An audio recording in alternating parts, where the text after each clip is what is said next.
Hello students, I welcome you to today's session on personal grooming. So, what do we mean by personal grooming?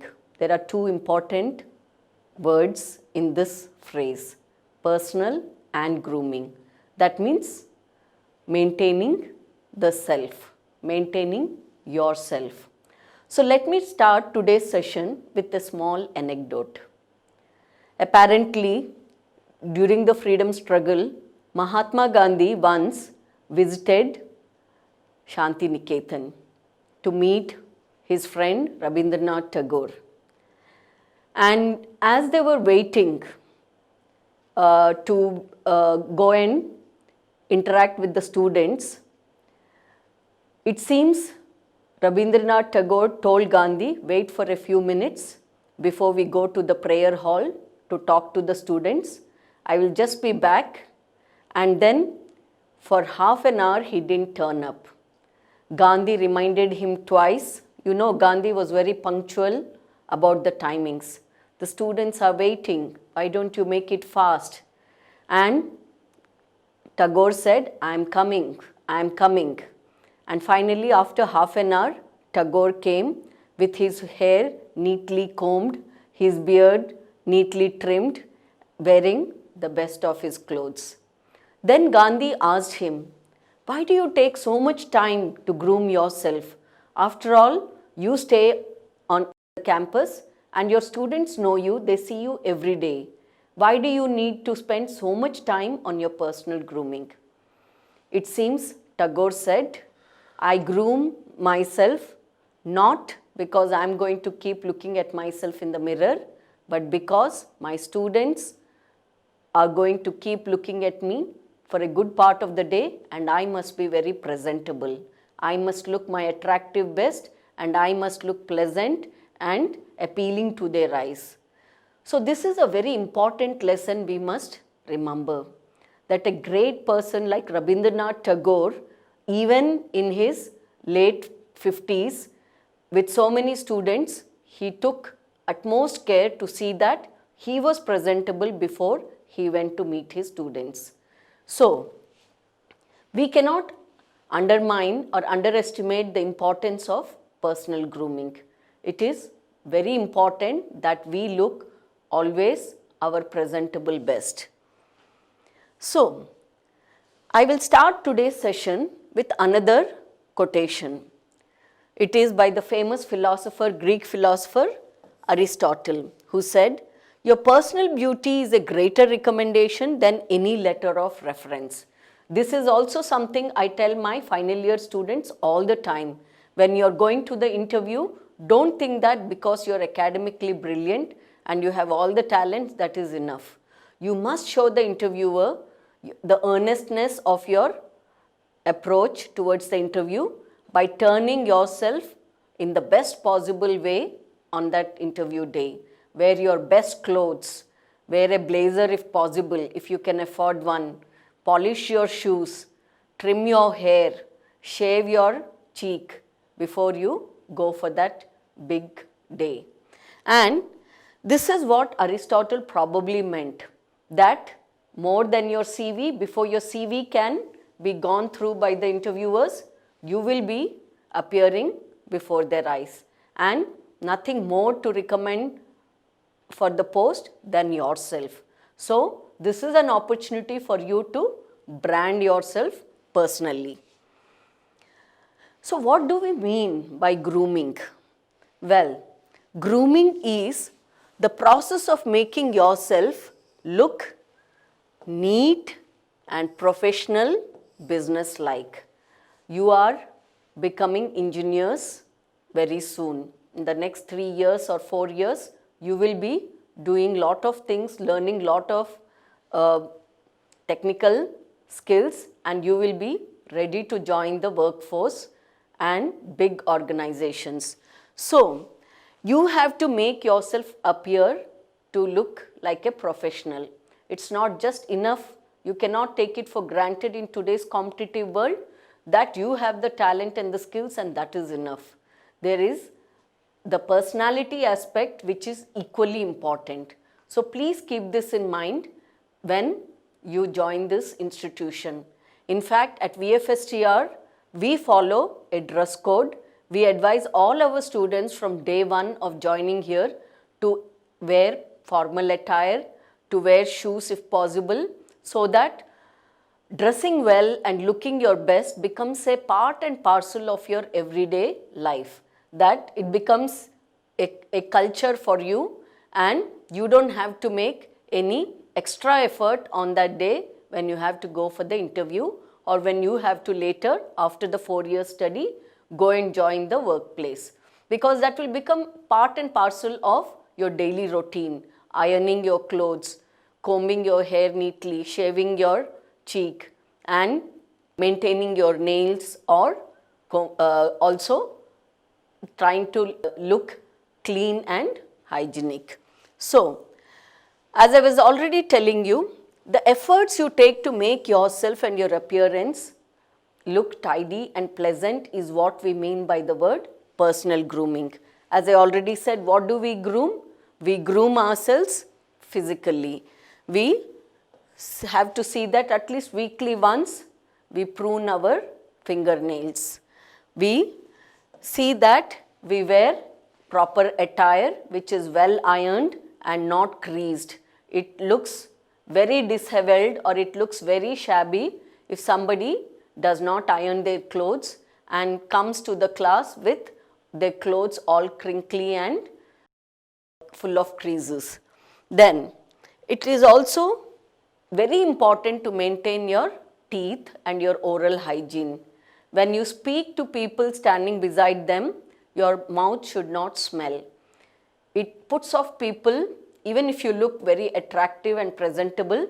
If you don't maintain oral hygiene, then it becomes a problem for the person with whom you are interacting.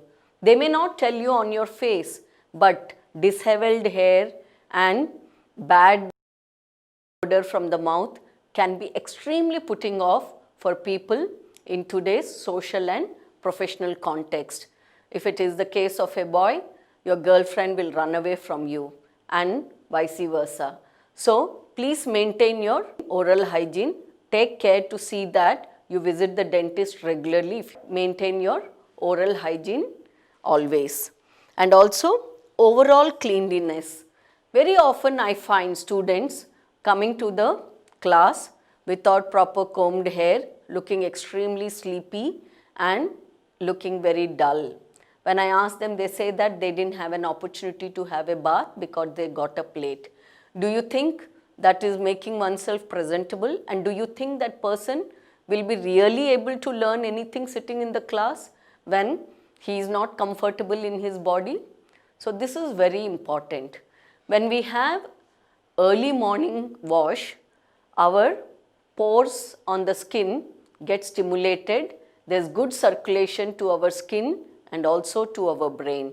It peaks up our body metabolism, and when we come to the class fresh and smelling nice, it also acts as a positive boost to our energy.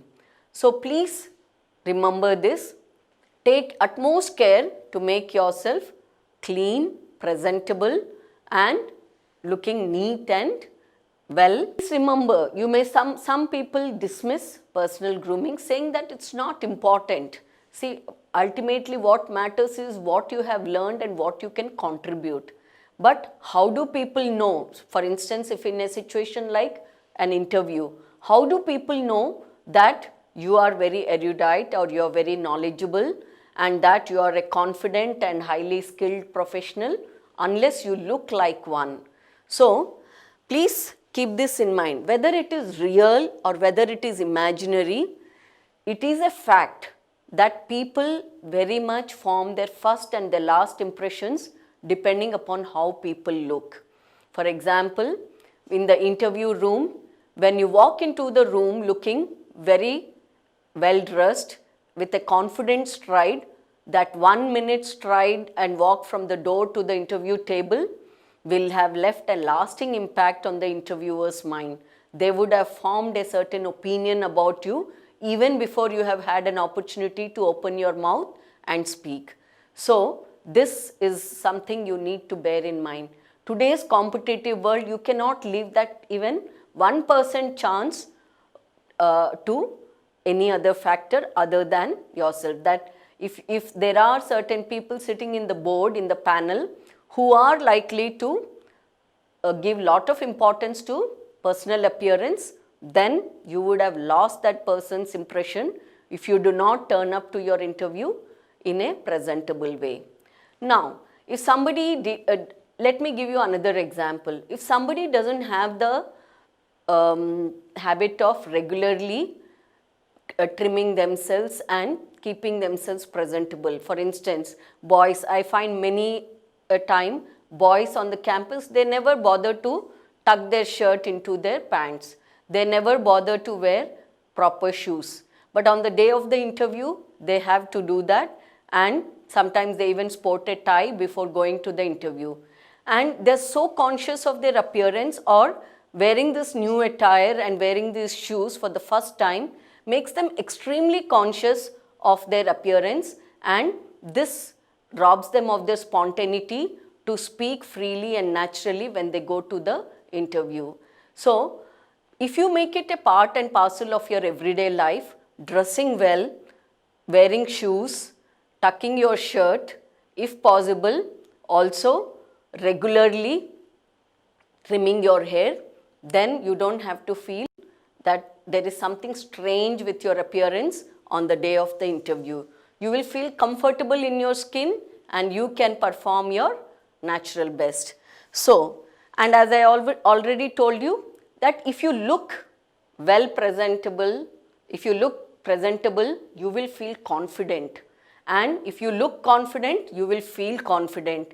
And that will make a very positive impression on people who are looking at you. Whether it is the interview panel, whether it is a group of other students in some technical quiz competition or technical seminar or a conference, or whether it is a social gathering.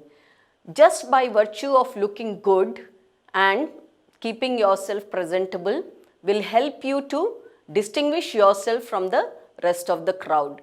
You will look unique and you will look different from the others. So please keep these things in mind. Some of the perceptions people form solely based on others' physical appearance is that people who are well dressed, for instance, look at this picture. The lady in this suit, she looks extremely confident and very cheerful and enthusiastic. So, your professionalism could be judged by the way you dress. Likewise, how sophisticated you are, how well trained and how skilled you are. This is also an impression that people carry away based upon how you look, and also your intelligence as well as your credibility. When you dress well, you walk confidently, you talk confidently, people immediately take you seriously. They notice you and they see that you are very different from the rest of the crowd. So this is one aspect which all of you should pay utmost attention to. I don't mean to say that we all should dress like beauty queens or film heroes. That is not what I am trying to say. Whatever is our appearance, we need to present it in the best possible way by wearing the clothing and the accessories that go well with our personality. So this is a very important thing. Apart from that, there are certain personality traits which you need to keep in mind when you are talking about personal grooming. Social graces, etiquette, body language. When I say social graces, what do I mean? In some of the earlier sessions, I was telling you about personal interaction. When you meet somebody, you wish them, you cordially greet them. So these are small things which we need to maintain as a part of our interpersonal etiquette. So, social graces, wishing people, smiling at them, waving at them when you meet somebody in the first thing in the morning, saying good morning, hi, hello. These are small social graces. Or if you don't know the other person, you meet somebody in the lift, nodding at them, just smiling at them with an eye contact would be fine. This conveys a cheerful and positive demeanor and this makes a very, very positive impact on the other person. So please keep these things in mind. So you should observe social graces, you should maintain etiquette, and you should also always adopt a positive body language. Some people, when they walk, they tend to slouch, they tend to drag their feet. That doesn't convey any positive impression about the person. Likewise, if somebody is always running, that also indicates that they are suffering from a hurry syndrome. So, you need to walk coolly with a balanced gait, nice body posture to convey that you are cool, confident and well balanced personality. And then always strive to, when you go to a gathering where lot of people are going to come, so try to create your personal brand. I don't mean something artificial, I'm just trying to say that create a kind of personal image for yourself by the way you dress, the way you speak, the way you approach others. So these are the things I was talking about when I said social graces. Look at this gentleman in the picture. Look at this lady in the picture. Don't they look attractive to the eye, presentable, professional and highly confident? I'm sure you're all planning to be the same.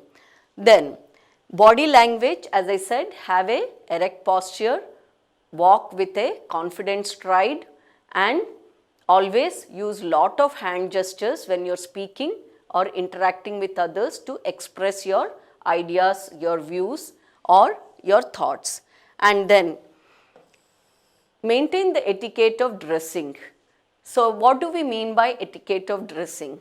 If you are in the professional context, you should wear clothing and accessories appropriate to the formal atmosphere.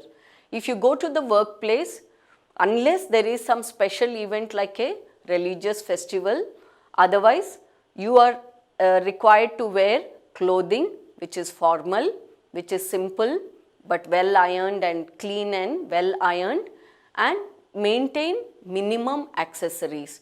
Don't wear flashy jewelry which distracts the people from their purpose while they are working in the office. These are things we need to keep in mind. So wearing colorful things, wearing flashy things, clothing that is inappropriate to the occasion you are attending. Let's say you are going to the office, maybe a suit, or if you are comfortable with the Indian attire, a sari or a salwar kameez with a proper dupatta would be fine for women. For men, maybe a full sleeve shirt with in muted shades and a contrast, a dark pant with a light shirt and a pair of shoes and hair well combed. That should do the trick. That's all we are expected to do. And we indicate that we are professional by just dressing in that manner.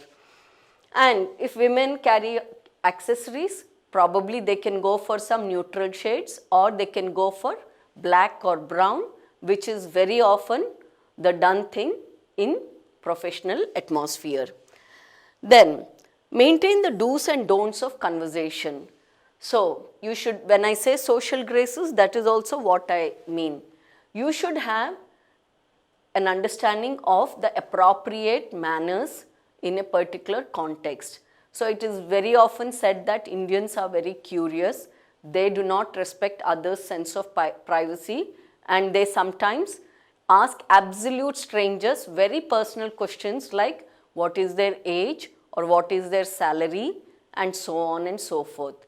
So these are things that are not acceptable when you are in a professional context. So we need to understand that there is a certain etiquette or social grace that we are expected to follow, whether at the workplace, in the formal atmosphere or even in the social gathering when we are celebrating something with our colleagues. Then etiquette of fine dining. You need to have your table manners. You go for a team lunch after you get the first quarterly bonus and your company has done very well, then your boss may throw you a business lunch or a lunch for the team after a successful project.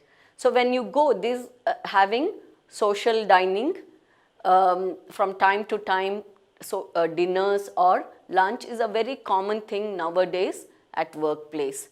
So when you go for such occasions, please mind your table manners. You should know how to handle the cutlery. You should know how to speak while you're having your food.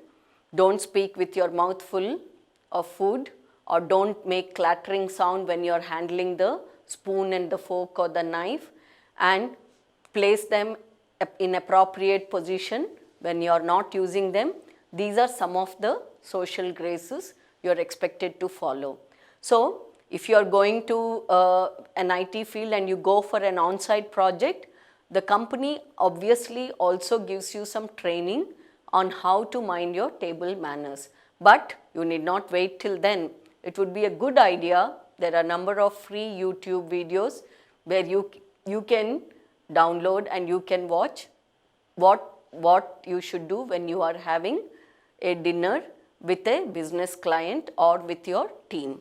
So these are all aspects of your personality: how you dress, how you eat, how you talk, what kind of body posture you maintain, and when you are interacting with others, do you maintain eye contact, do you smile often, do you maintain a cheerful and open air, when others are speaking, do you listen attentively? All these small things add up to your personality. So these are things you need to keep in mind to groom yourself. When I say grooming, I don't mean only the attire or the accessories. I mean much more than that. Attitude is also a part of your personality. Then, when you are interacting with people and when you are in a situation where there is interpersonal communication on a one-to-one or one-to-many situation, or when you meet people, new people, your customers or your colleagues for the first time, you most commonly offer a handshake. And the way you offer your hand and shake your hands with them should be firm, neither too tight a clasp nor too loose, firm and a quick shake, and then you part ways. So how you give the handshake also conveys your personality. Then, as I already mentioned, the body language. Body language also can be very expressive. It can reveal your feelings, how you're feeling about yourself, inside yourself. So, how you feel about others. Somebody has said something. Unconsciously, you may raise an eyebrow. That indicates skepticism.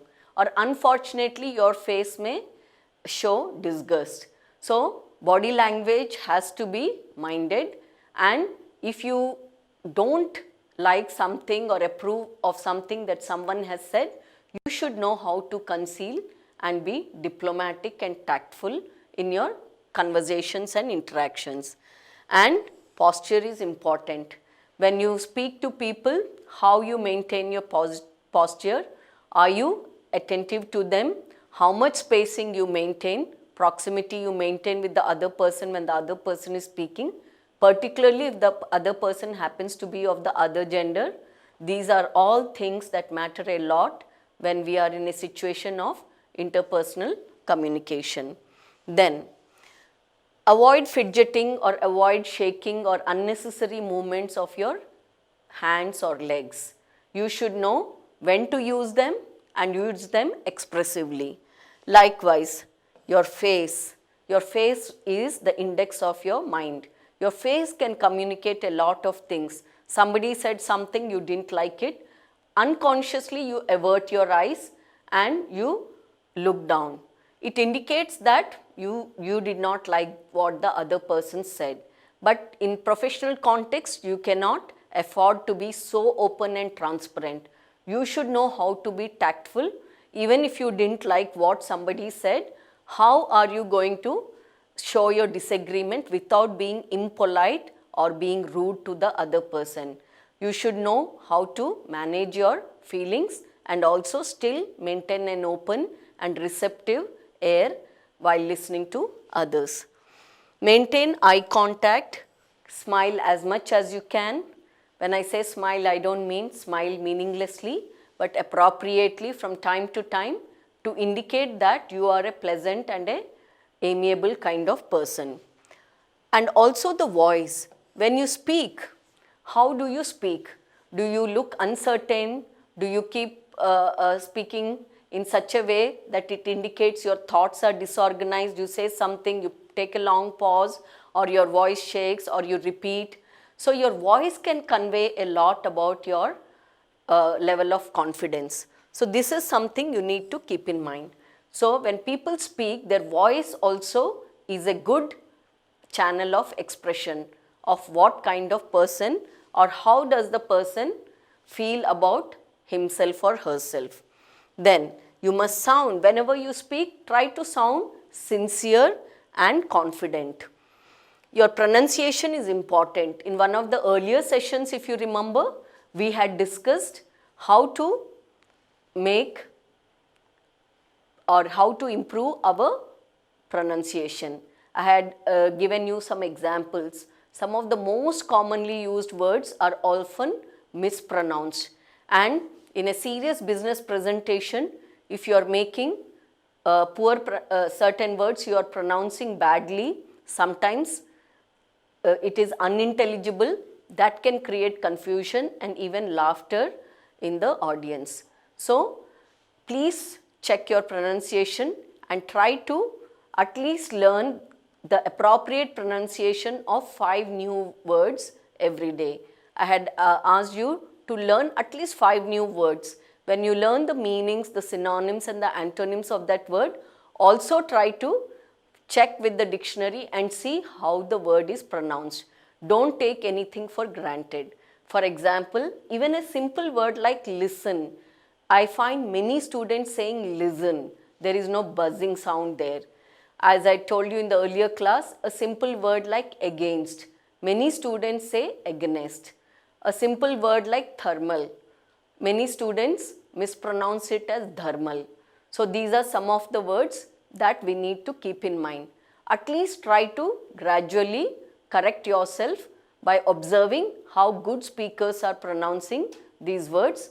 Maybe following a BBC or a CNN channel would be a good idea to neutralize your accent and improve your pronunciation, to see that your pronunciation is close to the way the native speakers of English like the Americans or the Australians or the Britishers speak.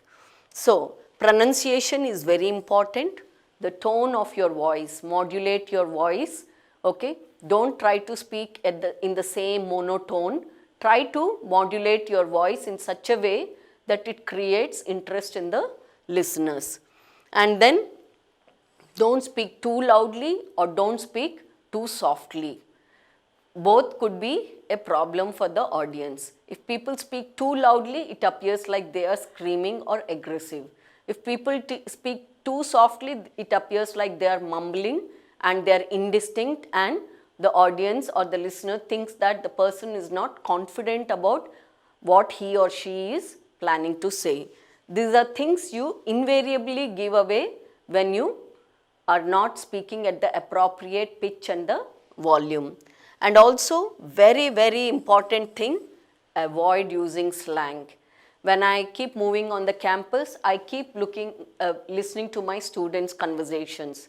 Very often students pick up some popular dialogue from a film and they keep teasing each other, and they rarely address each other by names.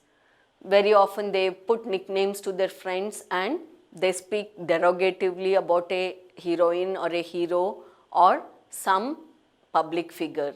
So when you speak demeaningly about others or use slang words instead of formal acceptable language, it communicates very negative things about you. So avoid using slang, whether it is in your mother tongue or whether it is in English.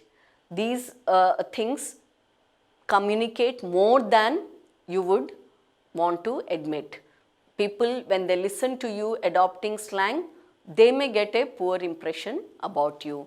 So always speak respectfully, cordially, especially if you are speaking to the other gender.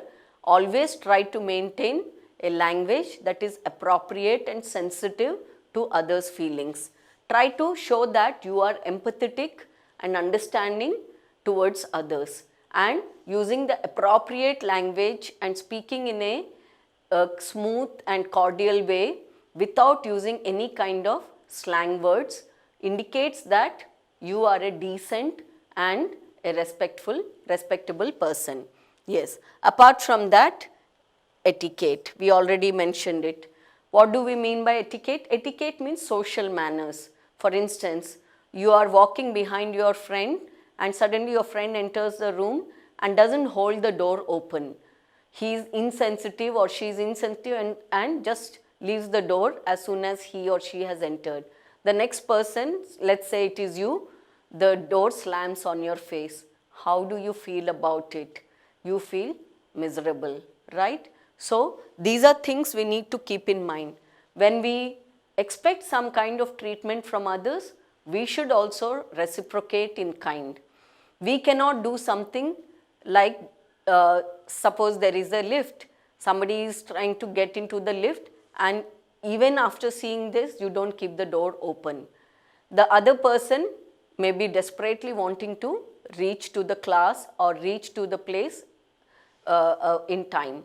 So imagine, these are small everyday things, small gestures which indicates how mindful we are about our social manners or our etiquette. So how you would like to be treated by others, that is how you need to treat others.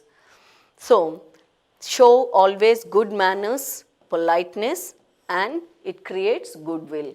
Try to speak always. So for instance, when I think of certain students who have passed from this institution, sometimes they call me. Immediately I remember the students based upon how they behaved in the campus, how they conducted themselves during the 4 years of study here. Even today, I am connected with many of my old students, and I can tell some of the students' personality just if you mention the name. Of course, those students with whom I was closely associated. So, your manners and your etiquette is a factor that creates certain distinction for you and sets you apart from the rest of the community. So, try to be identified for the positive things. Take every possible opportunity to create your personal brand, to create a distinct identity for yourself. You're all big fans of Jeff Bezos, the founder of Amazon. Apparently, he said, your brand is what people say about you when you are not in the room. So what do people remember you by? And when you are sitting with a group of friends, after you have left the room, what is it that these people speak about you? That is your real personal brand. That is your identity. In face to face, everybody may say you are great or you are wonderful, but the real opinion about you may be shared after you have left the room. So this is very important. So you can create a personal brand by always behaving in a respectful and in a mindful way. So here I would like to give you some tips. For example, when you discover your own strengths, create some way of showcasing those strengths.